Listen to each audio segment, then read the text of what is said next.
राज्यातील महापालिका निवडणुकांचे निकाल हाती आल्यानंतर आता या महापालिकांमध्ये सत्ता स्थापनेच्या हालचालींना जोरदारपणे सुरुवात झालेली आहे। नगराध्यक्ष नगरपालिकेमध्ये विराजमान झाल्यानंतर आता महापालिकांमध्ये महापौर बसवण्यासाठी सत्तेचं गणित जुळवलं जात आहे। भाजप आणि शिवसेनेच्या महायुतीनं जास्तीत जास्त महापालिकांमध्ये वर्चस्व मिळवल्यानं त्यांच्यातच ही स्पर्धा जास्त पाहायला मिळतेय।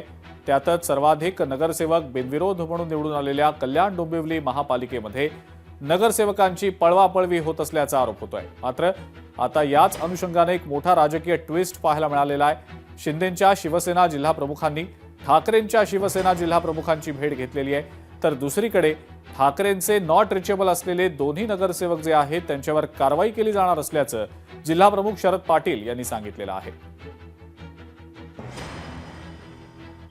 मीडियाच्या माध्यमातून समजतंय की त्यांचे दोन नगरसेवक गायब झालेले आहेत। त्यांचे नगरसेवक सांभाळायचं त्यांचं काम आहे, परंतु खोटे आरोप दुसऱ्यांवर करून यांच्याकडे आहेत त्यांच्याकडे आहेत हे चुकीचं आहे।